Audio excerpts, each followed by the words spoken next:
The sound of Luna's agonized yells still haunts my dreams.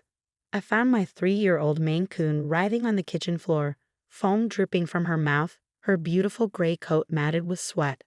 As a veterinary technician, I knew these weren't natural symptoms. But nothing could have prepared me for the truth about my sister Olivia. Something's wrong with Luna, I screamed, cradling my convulsing cat. My sister stood in the doorway, arms crossed, watching with an expression that I'd later recognize as satisfaction. Mia. It's probably just a hairball, Olivia said, examining her manicured nails. You always were dramatic about your precious pets. But I knew better. I'd raised Luna since she was a kitten, and she'd never been sick a day in her life. I rushed her to Southwest Emergency Animal Hospital, where I worked. Dr. Patel, my mentor and head veterinarian, took one look at Luna and immediately started emergency procedures. These symptoms, she muttered, drawing blood samples. Mia, has Luna been exposed to any chemicals or medications? I shook my head, tears streaming down my face. No, she never goes outside, and I keep all cleaning supplies locked away. I'm so careful with her. That's when I remembered. Olivia had been alone in my house earlier that day. She'd stopped by unexpectedly, claiming she needed to borrow some files from my home office. I'd given her the spare key, trusting my own sister. My phone buzzed. Mom's text read. Olivia told us about Luna. Don't overreact. These things happen. Remember what happened with her hamster when you were kids?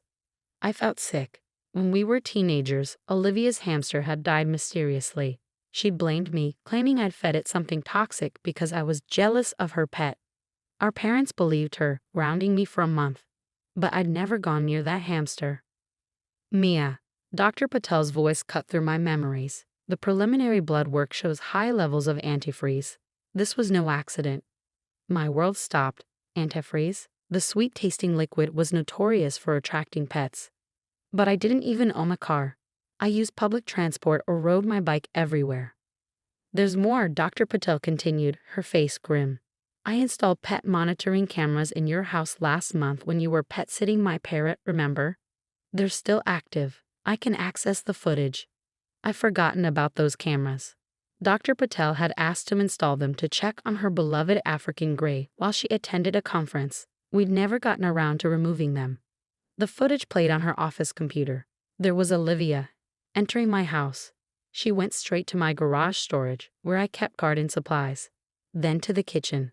The camera caught her clearly, pouring a blue liquid into Luna's water bowl, stirring it, then smiling as Luna approached to drink. Oh God, I whispered, running to the bathroom to throw up. When I returned, Dr. Patel had more news. I've contacted the police. This is animal cruelty, Mia. It's a felony. My phone exploded with messages. Olivia must have known she'd been caught. It was just a stupid cat. Her text read, "Don't you dare report this. Mom and Dad will never forgive you." Mom's message followed. "Your sister is crying. How could you install cameras without telling us? Family doesn't spy on family. Drop this now." But it was Dad's message that broke me. Remember to pay for your vet tech education. Don't bite the hand that feeds you. Dr. Patel watched me read the messages, her face softening. Mia, there's something else you should know. I pulled records from other local vets. In the past year, 3 pets have died in your sister's apartment complex with similar symptoms. All ruled as accidents. The pieces started falling into place.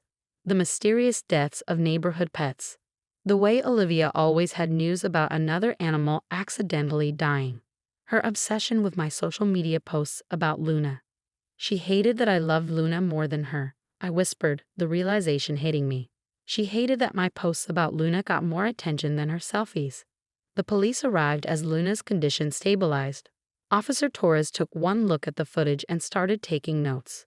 "We'll need all the vet records," she said, "and those text messages from your family. This shows premeditation." My hands shook as I forwarded everything. In the treatment room, Luna lay connected to IV fluids, fighting for her life. Dr. Patel had given her a 50% chance of survival. "Family doesn't poison family's pets," I said firmly, stroking Luna's fur. "And I won't stay quiet this time." The security footage kept playing on the computer screen, showing my sister's satisfied smile as she watched Luna drink the poisoned water. This time she wouldn't get away with it. This time, I had proof. The next 48 hours were a blur of police statements, veterinary procedures, and increasingly threatening messages from my family. Luna remained in critical condition, her kidneys struggling to process the poison. I slept on a cot beside her cage, waking at every small sound. Officer Torres returned with disturbing news. "We searched your sister's apartment," she said, showing me photographs. "We found a collection of news clippings about local pet deaths, antifreeze receipts, and a diary." The diary entries made my blood run cold. Olivia had detailed each animal's death, describing their suffering with disturbing enthusiasm. The latest entry was about Luna. "Soon Mia will learn what it's like to lose something she loves. Maybe then she'll pay attention to her real family." There's more, Officer Torres continued. Security cameras from the pet store where she worked in college showed her tampering with animal food. Several pets died mysteriously during her employment there. My phone rang. Mom again. I let it go to voicemail, but she left a message. "The police just left our house. How dare you let them search your sister's apartment? She could lose her job at the children's center. Is that what you want? To destroy her life over a cat?" The mention of Olivia's job at the children's center sent chills down my spine. She worked with vulnerable kids, and she took pleasure in hurting helpless animals. Dr. Patel entered with Luna's latest blood work. "She's fighting hard," she said, showing me the results. But I found something else. The type of antifreeze used, it's professional grade, not the kind you buy in stores. It's the same type linked to those other pet deaths in your sister's complex. The evidence was mounting, but so was the pressure from my family. Dad showed up at the clinic, his face red with anger.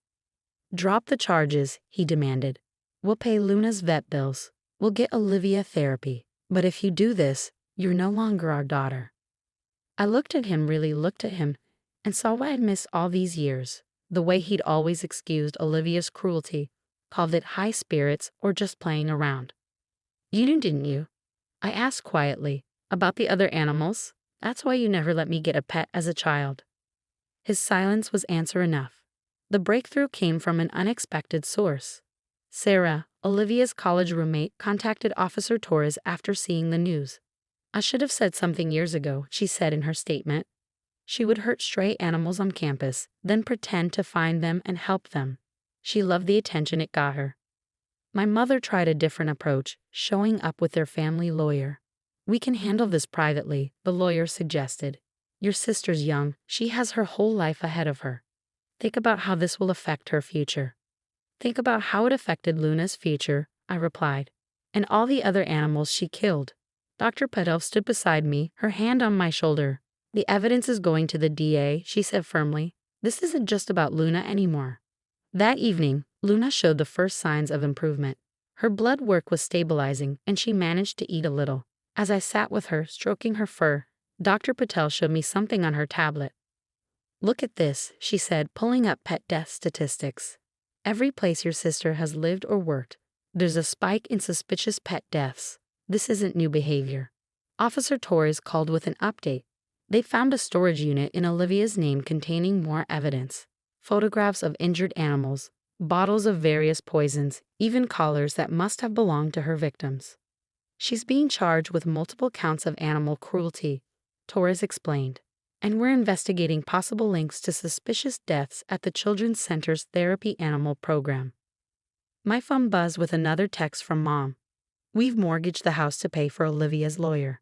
I hope you're happy destroying this family." I looked at Luna, finally sleeping peacefully, then at the wall of photos in the clinic showing all the animals we'd saved. "No, Mom," I whispered to myself. "Olivia destroyed this family when she chose cruelty over compassion." Dr. Patel reviewed Luna's latest tests. "She's going to make it," she said, smiling. "She's stronger than your sister thought."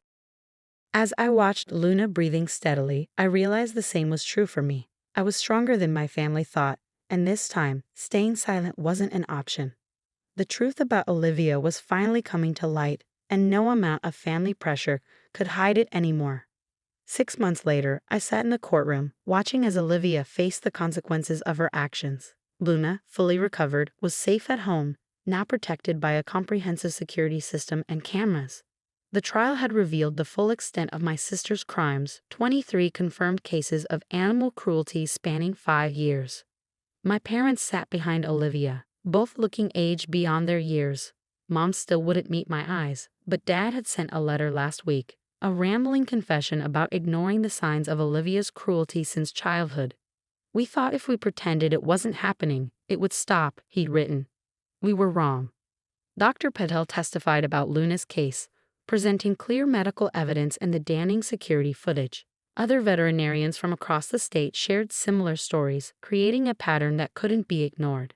But it was the testimony from the Children's Center that proved most devastating. 3 therapy animals died under suspicious circumstances during Miss Sullivan's employment. The center's director testified. Each time, she was the one who discovered them and comforted the children. We now realize she was creating trauma to position herself as a savior. Olivia sat emotionless throughout most of the trial, but she broke when they played the compiled surveillance videos, a montage of her methodically hurting animals, then pretending to help them. Her carefully constructed facade cracked. "They're just animals," she screamed, jumping up. "Everyone always loved their stupid pets more than me. Even our parents paid more attention to Mia's achievements with animals than my real accomplishments." The judge's sentence was severe: 5 years in prison, lifetime ban from owning pets or working with animals or children, mandatory psychiatric treatment, and full restitution for veterinary costs to all identified victims. As they led her away, she looked back at me. "I should have used more antifreeze," she spat. "Should have killed that cat faster." Those were the last words my sister ever said to me. The aftermath brought unexpected healing. The case gained national attention, leading to stricter laws on animal cruelty and better monitoring systems in pet-related businesses. My parents entered therapy, finally confronting their role in enabling Olivia's behavior. Luna became something of a local celebrity. The clinic used her story to educate people about pet safety and the importance of reporting animal cruelty. Dr. Patel promoted me to head veterinary technician, and together we established a fund for emergency veterinary care for abused animals. "You know," Dr. Patel said one evening as we finished treating a rescue puppy, "Luna's case probably saved countless other animals. Your courage to speak up changed things." My phone buzzed. A text from Mom, her first direct communication in months. "I saw Luna's picture in the paper. She looks healthy. I'm sorry I didn't protect you both." It wasn't full reconciliation, but it was a start. At home, Luna greeted me with her usual chirping purr, rubbing against my legs. She'd made a complete recovery, though she now refused to drink from any bowl she hadn't seen me fill personally. Smart cat. The wall above her cat tree held photos from the past 6 months, Luna's recovery milestones, newspaper clippings about the case, and pictures of other survivors we'd helped at the clinic. But my favorite was a simple shot of Luna sleeping in a sunbeam, peaceful and safe. Officer Torres kept me updated on Olivia's case. She'd started her psychiatric treatment in prison, finally facing the darkness that had driven her to hurt so many innocent creatures. Part of me hoped she'd find healing, but a larger part was simply grateful she couldn't hurt any more animals. Luna jumped into my lap, headbutting my chin in her usual affectionate way. I scratched behind her ears, feeling the steady rhythm of her purr. "We made it, sweet girl," I whispered. We broke the silence, and we made it. Sometimes the hardest part of healing is facing the truth about family. But as I sat there with Luna, surrounded by evidence of positive change and new beginnings, I knew we'd chosen the right path. The truth had set us free, and in saving Luna, I found my own strength to stand up against cruelty, no matter where it came from. Some family bonds are broken for good reasons, but new bonds, forged in courage and compassion, take their place. Luna and I were proof of that.